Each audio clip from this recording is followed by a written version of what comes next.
नमस्कार दोस्तों, India strikes channel पर आपका स्वागत है। तो दोस्तों, हिंदी में एक कहावत है कि आस्तीन के सांप हमेशा ही पलट को उसी इंसान को काटते हैं जो उसको पाल पोस कर बड़ा करता है। हिलेरी क्लिंटन ने भी पाकिस्तान के संदर्भ में ये कहा था कि अगर अपने पिछवाड़े में सांप पालोगे तो वो पलट के तुमको भी काटेंगे। उसी तर्ज पर यहाँ पर बांग्लादेश में भी हो रहा है। 1971 के पहले तक जो पूर्वी पाकिस्तान हुआ करता था, उसमें कई सारे लोग ऐसे थे जो पाकिस्तान को सपोर्ट करते थे और पाकिस्तान के पैसों पर पलते थे, उनके इशारों पर नाचते थे। वैसे जो लोग थे उनको 1971 में जो बांग्लादेश आजाद करवाया गया भारतीय सेना और मुक्ति बाहिनी के द्वारा, उसके पश्चात भी उन लोगों को वहीं पर रखा गया। भले ही उनको जेल कर दी गई, लेकिन उनको पूरी तरह से वहां से हटाया नहीं गया था। अब अल्टरनेटिव जरूरी नहीं कि वही हो कि उनको मार दिया जाए या उनको लटका दिया जाए एंड सो। उनको पाकिस्तान भी भेजा जा सकता था, लेकिन वैसा मुजीबुर रहमान ने नहीं किया और शेख हसीना आज उसके परिणाम भुगत रही है। जैसे कि हम सबको पता है, शेख हसीना को 2024 में अगस्त में प्रोटेस्ट के जरिए सत्ता परिवर्तन करके वहां से सत्ता से जबरन हटा दिया गया था। अनडेमोक्रेटिकली यूनुस को बिठा दिया गया था। अब उसमें जो मुख्य रोल प्ले करने वाले थे वो थे एंटी डिस्क्रिमिनेशन स्टूडेंट मूवमेंट वाले, जिनको लीड कर रहा था हसनत अब्दुल्ला। कल फिर से उसी ने एक लीड ली है और उसी बांगा बंधु के लीडर के घर पे हमला किया, जिस बांगा बंधु ने पाकिस्तानी आर्मी की जो हैवानियत 1971 के पहले तक पूर्वी पाकिस्तान में हुआ करती थी, उसमें से इन बांग्लादेशियों का आजाद करवाया था।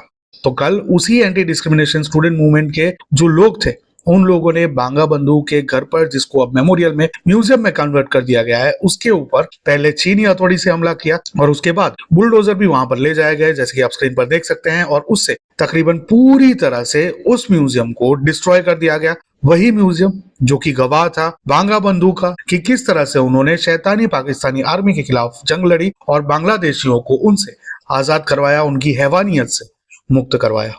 उन्हीं के घर को, उन्हीं के म्यूजियम को कल हसनत अब्दुल्ला की लीडरशिप में तबाह कर दिया गया है। अब जब वहां की पुलिस को पूछा गया, प्रशासन को पूछा गया, तब उन लोगों ने ये बताया कि उन लोगों को कुछ पता ही नहीं था कि ऐसा कुछ भी होने वाला है और बुलडोजर तक वहां पर जाने वाला है। तो उन लोगों ने अपने हाथ खड़े कर दिए and we very well know कि वो सभी हाल में वहां की जो गवर्नमेंट है, यूनुस की जो फासिस्ट गवर्नमेंट है, उसके अंडर में, उसके कंट्रोल में काम कर रहे हैं। जो लोग उसके अगेंस्ट में थे, उन लोगों को सत्ता से या तो हटा दिया जाता है या फिर उन लोगों के खिलाफ केस कर दिए जाते हैं, जिस तरह से चिन्मय कृष्णदास प्रभु हाल में भी वहां पर जेल में ही बैठे हुए हैं। तो इसी प्रकार से जो भी यूनुस के खिलाफ है, इस प्रकार की जो मूवमेंट्स है उसके खिलाफ है, ये पाकिस्तान के खिलाफ, उनके अगेंस्ट में तुरंत ही एक्शन लिया जाता है। और उसी के चलते ये जो पर्टिकुलर एक्शन लिया गया है कल रात को, वो भी लिया गया था। इसकी जो मुख्य वजह है वो ये बताई जा रही है कि शेख हसीना वापस धीरे धीरे करके बांग्लादेश की पॉलिटिक्स में एंट्री कर रही है और कल एक वर्चुअल मीटिंग रखी थी, वर्चुअल प्रोटेस्ट जाहिर करने के लिए।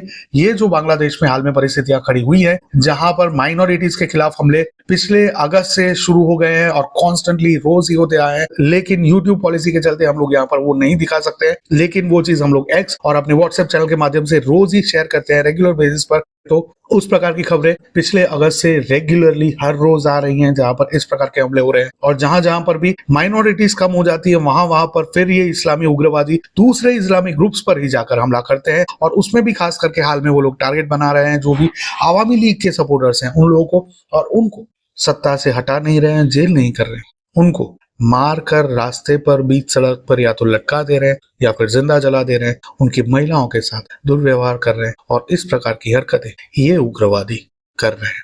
मोहम्मद यूनुस और उसकी पूरी टीम, जिसमें हसनत अब्दुल्ला भी आ जाता है और अन्य कई सारे ऐसे लोग आ जाते हैं जिनको यूएसए ने वहां पर बिठाया है और हाल में पाकिस्तान से उनको सपोर्ट मिल रहा है और यूरोप से उनको सपोर्ट मिल रहा है, उन लोगों के द्वारा इस प्रकार के उग्रवादियों को वहां पर सड़कों पे छोड़ दिया गया है ताकि वे लोग आम लोगों के ऊपर हमला कर सके। जो भी सत्ता के अगेंस्ट में है, यूनुस के अगेंस्ट में है, उसके ऊपर हमला कर सके, तबाही मचा सके और लोगों के दिलों में खौफ पैदा कर सके।